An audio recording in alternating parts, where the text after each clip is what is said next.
Now we're going to return to our political coverage. The polls are pointing to another hung parliament in May's general election. And if that comes to pass, the Democratic Unionist Party could have a say in which party might lead any future coalition. Well, from Belfast, I'm joined now by Peter Robinson, leader of the DUP. And I know you've been laying out a new policy this morning of exactly what your attitude would be, Mr. Robinson. What is it? Well, we've set out a plan for Northern Ireland. There's nothing so vulgar as a demand being made on any future government for a specific amount of money. What it does is set out what our ambitions are for Northern Ireland, how we can make Northern Ireland into an economic powerhouse, how we can make it a just society, our views of wanting to strengthen the British identity in Northern Ireland. All of these matters are contained with a list of policies and proposals that we believe would strengthen Northern Ireland's position within the United Kingdom and strengthen our own economy. This is a document that we would take to whoever might be the potential government in the House of Commons, and we will seek to see how closely it will align with their policies and to what extent they are willing to help us deliver on our plan for Northern Ireland. And would you make those recommendations, those policies, contingent on supporting any administration? Well, we're in a happy position. We have worked with both Labour and Conservative administrations now and in the past. So from our point of view, we have a massive interest in the future of Northern Ireland. So we would put our proposals to either of those parties. Obviously, constitutionally, we would go first to the party that wins the most seats in the election. But we would then obviously want to find out how much of our agenda can be met by the willingness of those parties to work with us. And on that basis, obviously, they will want to extract our support for their government.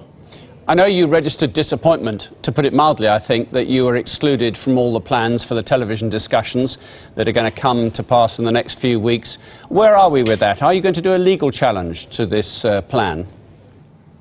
Well, I think it's too late to do that. Indeed, I think the BBC very cutely decided to leave it until it would be too late for any meaningful challenge to take place before they announced what their final plans were. I think it is disappointing that they decided to discriminate against Northern Ireland, particularly as we are the fourth largest party at Westminster. How can you have a 7-party debate and leave out the fourth largest party in the United Kingdom? From a Northern Ireland perspective, I believe that it is really possible that we might have a say in terms of the shaping of the next government. Would the people of the United Kingdom not want to know what our views are on a range of issues in that set of circumstances? Your representation's 8 at the moment. Are you hoping for a greater number of that come May the 8th, 9th? I know of very few political leaders that will go into an election without the hope of winning more seats. I want to go beyond that. I have the expectation that we can win more seats. What would be your message then to the electorate in Northern Ireland particularly? I know Belfast is always a very closely fought battle, but particularly perhaps for the citizens of that city, why they should support you and not anyone else? Well, I think the people in Northern Ireland will want to return Belfast to being a unionist city. There are 3 of the 4 seats in Belfast that can be won by voting for Democratic Unionist candidates, and I hope people will do that. But I think beyond that, here is an opportunity for people, whether they have supported the DUP in the past or not.